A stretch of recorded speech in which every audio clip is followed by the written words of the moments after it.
Let me just here check this oil real quick. Make sure it's not doing anything weird.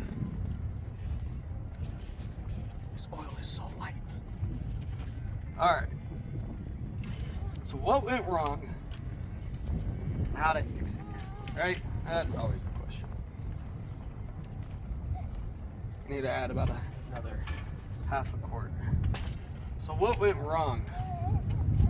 I'll come over here to my operation table. Alright.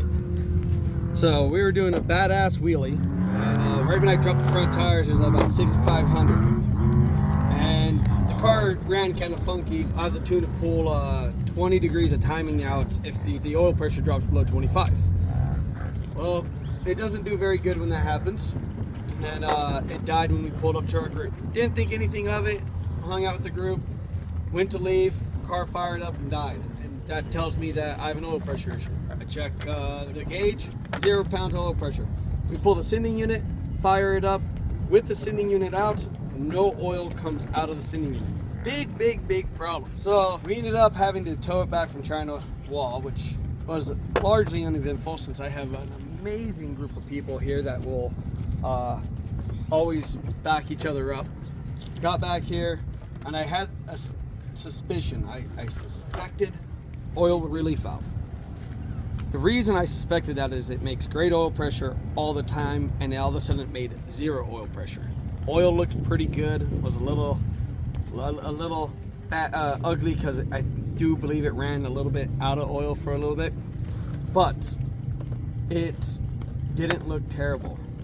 So I popped the oil pump off after I tear everything else out, check all my cam bearings, all of that stuff looked good. So what do I see? This is the little plunger for the relief valve. Sits in here with this little spring. You can see right down in there. I'm gonna push it in and it goes in there like that, right? So when the engine's idling, generally speaking, it should be like that. And when I pulled this thing open, expecting or hoping to see it not closed, but expecting to see that closed like it's supposed to be, I looked in there and it was hung open. And it wasn't hung open a little bit. It was actually sitting right about there. That is almost full open. And I remember because I could not even pry on it with that little gap right there on that little ring. So I popped off the cap, I pushed the plunger forward, it stuck for a second and opened, and then I was able to get it out. But obviously, when I was wide open, Butterfingers, I'm gonna blame the sand and the oil. Obviously when I was wide open, this valve opened all the way up. And then when I lifted, instead of closing back in the closed position, it stayed open. So when I fired the car up, I had no oil pressure. When I was driving down the hill and I pulled up to the group, I had no oil pressure. The only reason I didn't notice it was we were going downhill and it died when we pulled up and I didn't think twice about it.